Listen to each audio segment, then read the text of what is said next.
ऐसे drama serial रस्म वफा के नेक्स्ट आने वाली एपिसोड में आप देखेंगे कि इरम की मारियम से कहेगी कि तुम्हें क्या लगता है कि मैं नहीं जानती जो सब तुम करती फिर रही थी, ये सारा का सारा किया धरा तुम्हारा ही है। तुम्हारी वजह से तुम्हारा बाप इस दुनिया से चला गया और हम आसरा हो गए, यारो मददगार हो गए, हम सड़क पर आ जाएंगे। इरम, तुम्हारी इन्हीं हरकतों की वजह से तुम हरगिज़ ये मत सोचना कि शायद मैं उसामा से शादी करने के लिए इसलिए कह रही हूँ क्योंकि मैं तुमसे डर गई हूँ, बल्कि मुझे अपनी इज्जत से डर लगता है कि कहीं ऐसा ना हो कि तुम्हारी ये सब हरकतें मुझे भी खा जाएं और तुम सड़क पर आ जाओ। इसलिए मैं चाहती हूँ कि मैं जीते जी ही तुम्हारी शादी खुद उसामा से करवा दूँ। कहीं ऐसा ना हो कि बाप को मारने के बाद अब तुम मेरी भी जान ले लो। इन्हीं सब हरकतों की वजह से इस पर इरम कहेगी कि क्या हो गया अम्मी, आप किस किस्म की बातें करेंगे।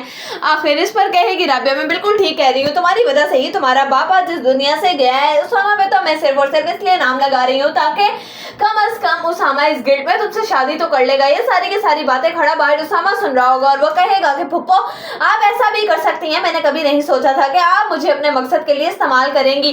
अगर तो आपने इरम की शादी मुझसे करवानी थी तो आप साफ साफ मुझे इसी तरीके से कह देती, लेकिन ये सारा का सारा ड्रामा रचाने की क्या जरूरत थी। आखिर आपने तो मुझे इस कदर गिल्ड में डाल दिया था कि शायद मैं अपनी जान ही ले लेता अगर तो नूर मुझे ना रोकती। इस पर कहेगी राबिया, तुम किस किस्म की बातें कर रहे हो। उस पर उसामा कहेगा कि मैं बिल्कुल ठीक कह रहा हूँ, अगर तो उस वक्त नूर ना आती तो शायद आज मैं आप लोगों के दरमियान में मौजूद ही ना होता, क्योंकि पहले फवाद की जान का जिम्मेदार मुझे ठहराया गया और उसके बाद राशिद अंकल की भी।